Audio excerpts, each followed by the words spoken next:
Asynchronic sip. It's asynchronic because I sip on my time, you sip on your time. With my average coffee, it's average because it's better than yesterday, but it's worse than tomorrow.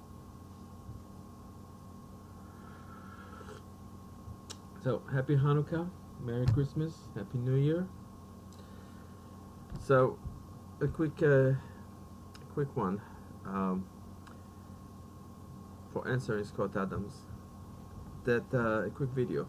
Scott Adams has philosophically uh, is very good with um, the technical part, the economical part, the mathematical part, the science part.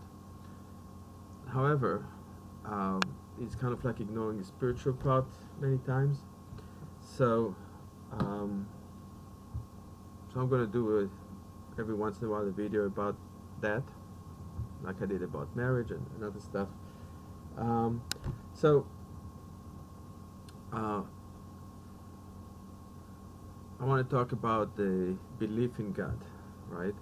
Because this is Hanukkah, and in Hanukkah you have the story of the Assyrian and the Hellenistic religion, and and the question is, why would people bow to pieces of wood and pieces of stone and think these have any powers over them?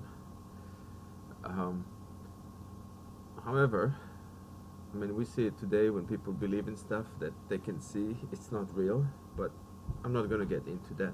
But I am going to go into why believing in God makes any sense, is any better. Well, as a Jewish person, I'll try to give a Jewish perspective, and I try to make it universal, so it's not 100%. I'm not a spokesperson for Judaism. So, three main reasons. One is logical, right? Philosophical logical. What it is? It means if there is a creation, there must be a creator. And the more sophisticated and intelligent the creation, the creator must have been even more sophisticated and intelligent, right? And we'll see what we have, and even just the creation of life, not even anything. It's the pinnacle of creation, right? You have the right uh, distance from the sun, you have the earth tilting and spinning, and you have to have the moon, you have to have so many factors, right? It's almost illogical to think it was all a coincidence, right? So, point is, we may not know who God is and what God is. However, we do know there is a creation, right?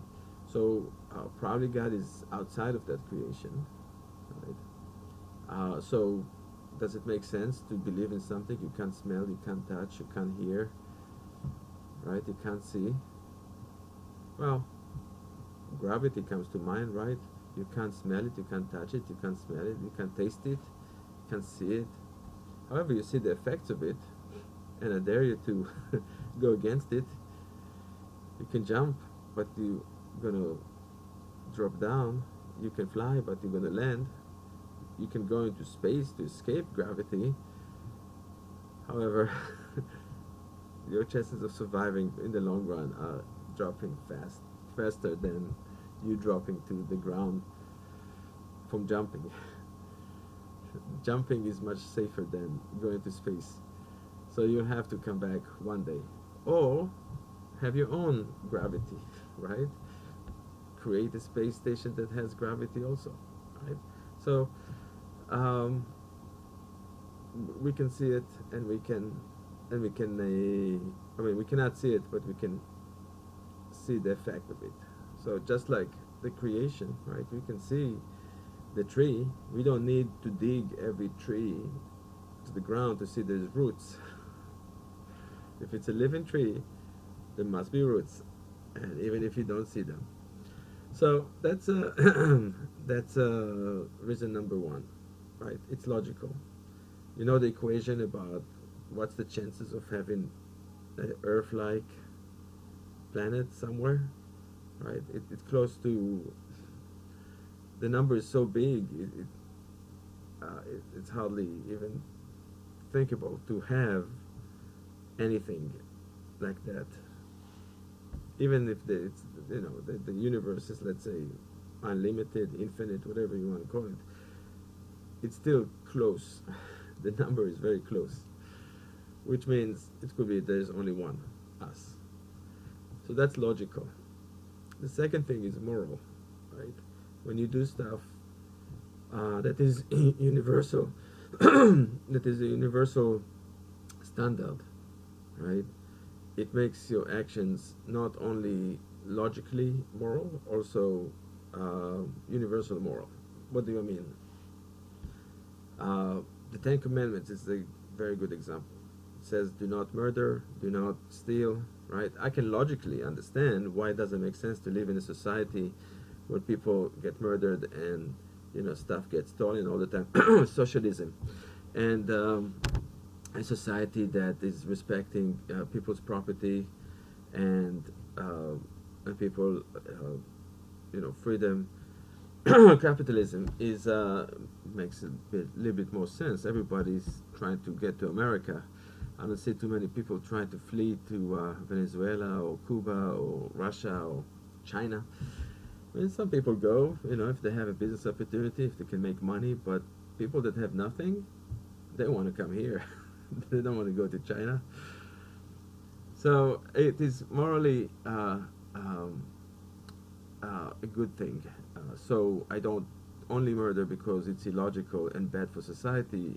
It's also because God said that. I do not steal, not only because it's immoral logically. It's also because God commanded it. I mean, there's God commanded other stuff, which makes me a bad Jew. But the big stuff, I think I'm okay with that. So, and also gives me the authority to criticize immoral societies. Like, I can go and criticize Nazi Germany because I live on a moral standard. So I can see the Nazis murdering Jews is bad, not only because it's bad, it's also because it's universally bad to murder people, right? So it allows me to apply and think of my philosophy in a universal, global manner. So that's the second reason. The third reason is, I'll stick with two. I think that's Scott Adams' philosophy. If you have 10 reasons, give me top one, top two. If anybody can debunk these two, then the rest doesn't matter. So to me, these are the top two. Again, I'm not a spokesperson for Judaism, but my reasons come from Judaism, right? So it is top two, and if there is a debunk, that's great.